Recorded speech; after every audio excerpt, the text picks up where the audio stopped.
Hi friends, నా పేరు అమర్. మీరు చూస్తున్నారు Amar local bike rider channel. ఈ వీడియో వచ్చేసి మేము రిటర్న్ వచ్చేటప్పుడు ఇషా ఫౌండేషన్ నుంచి నెక్స్ట్ డే అనమాట. అక్కడి నుంచి లేపాక్షి చూద్దామని చెప్పేసి బయలుదేరాము. ఇది వచ్చేసి మేము ఇషా ఫౌండేషన్ నుంచి ఒక 60 or 70 కిలోమీటర్స్ ఉంటుంది హైవేకి. హైవే నుంచి కొంచెం లోపలికి రావాలన్నమాట. ఒక 16 కిలోమీటర్స్. రోడ్ అయితే చాలా సూపర్గా ఉంది. అక్కడి నుంచి మేము వచ్చిన తర్వాత ఇక్కడ కొంచెం షాపింగ్ కూడా చేసామంట. నా కూతురికి ఒక టోపీ తీసుకున్నాను, తర్వాత ఒక సెల్ఫీ స్టిక్స్ తీసుకున్నాను.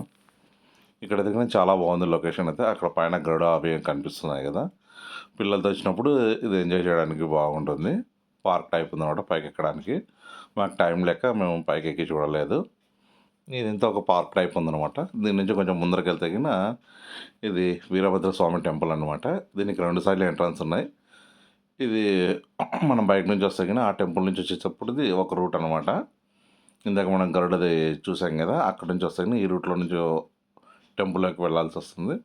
మెయిన్ రోడ్లో నుంచి వెళ్తే టెంపుల్ ఫ్రంట్ వ్యూలో నుంచి వెళ్ళచ్చు అనమాట. ఇది బ్యాక్ సైడ్ వ్యూ అని చెప్పొచ్చు. ఇది లోపల ఎంట్రన్స్ అవుతున్నాం అనమాట మనం టెంపుల్లోకి. యాక్చువల్లీ ఈ గుడి గురించి చెప్పాలి అంటే మనం ఎంత చెప్పుకుంటే అంత తక్కువే అనిపిస్తుంది. ఆర్కిటెక్చర్ కానీ, ఇక్కడ ఉన్న శిలలు కానీ, శిల్పాలు కానీ అసలు ఎంత హైలైట్ ఉన్నాయంటే ఒకదానికి ఒకటి సంబంధం లేకుండా మొత్తం చెక్కారనమాట ఈ విగ్రహాలని. చాలా సూపర్గా ఉంది టెంపుల్ అయితే చాలా టైం పడుతుంది మనం దీర్ఘంగా చూడాలని చెప్పి అనుకుంటే. వాటికైనా కూడా ఆల్మోస్ట్ అయితే నేను కవర్ చేసి చూపించాను మీకు. చాలా సూపర్గా ఉంది టెంపుల్ అయితే అసలు అంత పాతకాలంలో ఎంత అద్భుతంగా కట్టారంటే ఎటువంటి టెక్నాలజీ లేనప్పుడు కూడా ఇంత అద్భుతంగా టెంపుల్ని కట్టారంటే చాలా వండర్ అని చెప్పుకోవచ్చు. ఇదే అనమాట మెయిన్ టెంపుల్ యొక్క గోపురము. వీరభద్ర స్వామి ఉంటాడు ఇక్కడ లోపల. ఇక్కడ వీడియో అయితే తీయడానికి అయితే ఇవ్వలేదు నాకు, అందుకని చెప్పేసి నేనైతే తీయలేదు. కొంచెం లోపలికి పోయిన తర్వాత వీరభద్ర స్వామి టెంపుల్కి అయితే మేము ఎంటర్ అయ్యామన్నమాట. యాక్చువల్గా బయట మీకు మొత్తం చూపించాలన్న ఉద్దేశంతోనే మొత్తం చూపిస్తా ఉన్నాను. ఎన్ని శిల్పాలు ఉన్నాయి చూడండి అసలు. ఇది లోపల వీరభద్ర స్వామి టెంపుల్లోకి అనమాట. వెళ్ళినప్పుడు లోపల టెంపుల్లో అయితే మొత్తం అయితే ఏం తీయలేదు. అసలు ఇక్కడ ఒక్కొక్క స్తంభం ఒక్కొక్క రకంగా ఉన్నా కూడా దాని మీద శిల్పాలు అయితే ఒకదానికి ఒకటి సంబంధం లేకుండా మొత్తం డిఫరెంట్గా చెక్కారు. ఒక్కొక్క స్తంభం గురించి చెప్పుకుంటూ పోతే చాలా టైం పడుతుంది అనమాట. అంత బాగున్నాయి అసలు. ఒకదానికి ఒకటి సంబంధం లేకుండా అన్ని విగ్రహాలు అప్పటి కాలంలో ఎలా మొలిచారనేది అసలు వండర్ఫుల్ ఈ టెంపుల్ గురించి. నేను కూడా చాలాసార్లు వెళ్ళాను కానీ ఇటు సైడ్ ఈ టెంపుల్ని అయితే ఇదే ఫస్ట్ టైం నేను కూడా చూడడము.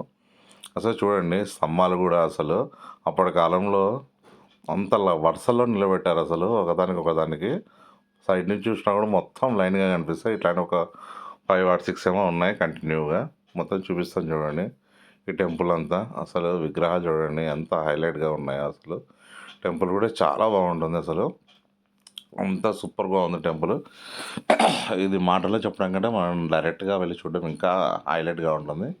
ఇక్కడ ఫొటోస్ తీసుకోవడానికి కానీ, పిల్లలతో ఆడుకోవడానికి కానీ చాలా సూపర్గా ఉంటుంది అసలు. లోపల చూస్తున్నారు కదా, అదే అనమాట వీరభద్ర స్వామి టెంపుల్. ఇవి వచ్చేసి వరుసగా చూడండి పిల్లర్స్ అసలు ఎంత లైన్గా నిలబెట్టారో. అసలు ఈ పిల్లర్స్ పైన కూడా విగ్రహాలు ఉన్నాయన్నమాట. అసలు ఒకదానికి సంబంధం లేకుండా చెక్కారు అసలు. ఇది చూడండి అసలు ఎంత బాగా చెక్కారు. గోపురం టైప్లో ఉందన్నమాట. అన్ని విగ్రహాలు అవి ఎంత ఓపికతో చెక్కిండాలి మన వాళ్ళు అప్పట్లో. అందుకే పాట అప్పట్లోనే కనిపెట్టారనమాట, శిలలపై శిల్పాలు చెక్కినారు అని చెప్పేసి. ఒక రాయి మీద మళ్ళీ ఇంకొక విగ్రహాన్ని చెక్కడం అంటే అది పాతకాలంలో ఎంత హైలైట్ కదండి అసలు. కానీ ఇవి పాడైపోయాయి ఆల్మోస్ట్.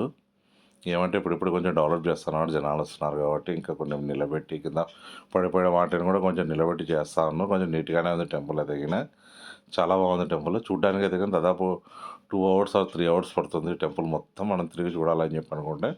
దాదాపు మేము 2 hours స్పెండ్ చేసినా కూడా ఆల్మోస్ట్ ఒక 30% 40% చూసాము టెంపుల్. ఎందుకంటే ఒక్కొక్క అది విగ్రహాల దగ్గర చూస్తే ఆర్కిటెక్చర్ కానీ అసలు అద్భుతము.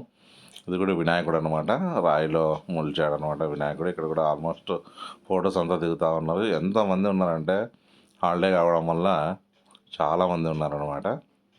మేము కూడా చూసుకుంటూ వెళ్ళాము. ఇక్కడ చూడండి, ఒక రాయి మీద ఏనుగుది విగ్రహం ఉంది. దాని మీద శివునికి ఏనుగు నిలువ వస్తుండ్రు. ఇదే అనమాట లేపాక్షి యొక్క మెయిన్ అట్రాక్షన్ అనమాట. ఇదే ఎక్కువ గూగుల్లో సెర్చ్ చేస్తే గిన మీకు వచ్చేది. ఇది కూడా చాలా హైలైట్ ఉంటుంది అసలు. ఇంతకుముందు తగిన దీని దగ్గరికి వెళ్ళి కూడా ఫోటోలు దిగేవాళ్ళు. ఇప్పుడు దగ్గర దీని దగ్గర వెళ్తే మొత్తం పాడు చేస్తున్నారు కదా అని చెప్పేసి దీని చుట్టూ కంచె వేశారు. ఇది మనం ఎక్కి దిగడానికి దగ్గరికి దిగిన లేదు. చాలా బాగుంది ఈ విగ్రహం కూడా. అసలు చాలా హైలైట్ అసలు ఇది. ఇదే మెయిన్ లేపాక్షికి. అక్కడి నుంచి కొంచెం ముందరికి వెళ్ళిన తర్వాత ఇవి ఆర్చ్లన్నీ పడిపోయాయి అనమాట. ఇక్కడ కొన్ని మేము ఫొటోస్ తీసేసుకొని మిగతా వాళ్ళంతా వచ్చిన వాళ్ళంతా మొత్తం ఫొటోస్ వీడియోస్ అసలు తీసుకుంటూనే ఉన్నారనమాట. అంత బాగుంది ఇక్కడ లొకేషను. ఇక్కడ కూర్చునేది మా అతనే అనమాట, ఫ్రెండ్. మా షాప్లో వర్క్ చేస్తా అని చెప్పి కదా అతనే. చూడండి ఆర్చ్ అసలు బాహుబలిలో ఆర్చ్ ఉన్నట్టుంది. ఇవన్నీ మన ఫొటోస్ దిగడానికి ఎదిగిన ఫోటోషూట్కి ఎదిగిన చాలా హైలైట్ ఉంటుంది ఈ ప్లేస్ అయితే మనం ఫొటోస్ దిగడానికి కానీ.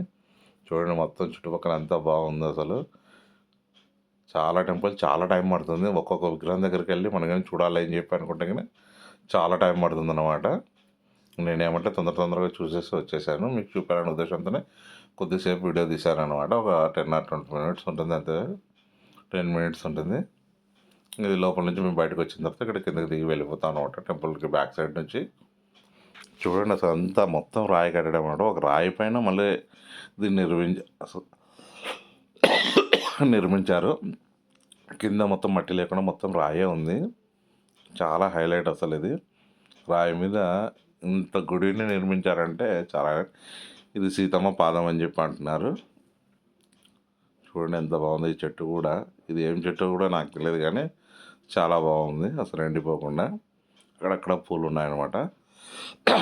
ఇవే దేవునికి పెడతారని చెప్పి అనుకుంటున్నాను నేను. ఇంకొంచెం దూరం వచ్చిన తర్వాత మేము ఇంకా మరి టెంపుల్లోకి వెళ్ళామన్నమాట. మా ఫ్రెండ్ వాళ్ళు వీడియో కాల్ చేస్తూ ఉంటే టెంపుల్ ఏముందో చూపించండి అని చెప్పంటే కానీ మళ్ళీ మేము టెంపుల్ లోపలికి వెళ్ళాము. టెంపుల్ లోపల అక్కడ కనిపిస్తామని చూడండి, అక్కడే వీరభద్ర స్వామి టెంపుల్ అనమాట. ఇది టెంపుల్ మెయిన్ ఎంట్రన్స్లో ఉండేదన్నమాట. ఇది యాక్చువల్గా ఎదిగిన ఇది మెయిన్ ఎంట్రన్స్. మేము వచ్చినది బ్యాక్ సైడ్ గరుడ విగ్రహం చూపించాను కదా, అక్కడి నుంచి వస్తే అలా వస్తాం అనమాట. ఇక్కడ నుంచి కొంచెం ముందరకు వస్తే కానీ ఇది నంది.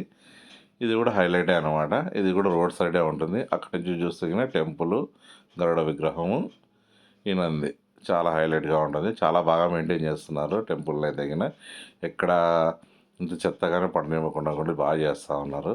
చాలా నీట్గా మెయింటైన్ చేస్తున్నారు. మనం కూడా వెళ్తే ఎక్కడంటే అక్కడ వస్తువులు పడేయకుండా డస్ట్బిన్లోనే వేయండి. మెయింటెనెన్స్ అయితే చాలా బాగా చేస్తున్నారు టెంపుల్ది. ఇది మనం రోడ్ సైడ్ నుంచి వచ్చాము అంటే ఇది మెయిన్ టెంపుల్ యొక్క ఫ్రంట్ వ్యూ అనమాట. ఇలా కూడా వెళ్ళొచ్చు. బ్యాక్ సైడ్ నుంచి వస్తుంది, బ్యాక్ సైడ్ నుంచి కూడా 2 సైడ్లు ఉన్నాయన్నమాట ఇక్కడ వెళ్ళడానికి మన టెంపుల్కి. ఇది వచ్చేసి మేము రిటర్న్ వచ్చేటప్పుడు మీకు చూపించాలనే ఉద్దేశంతోనే కియా దగ్గర నిలబడి తీసామన్నమాట. అసలు ఈ ఫ్యాక్టరీ కూడా చాలా హైలైట్ అసలు ఫ్యాక్టరీ. చాలా బాగుంది. దయచేసి సబ్స్క్రైబ్ చేయండి ఫ్రెండ్స్. మా ఛానల్ని సపోర్ట్ చేయండి. ఇంకా మంచి వీడియోస్తో మేము ముందుకు వస్తాను. Okay friends, bye.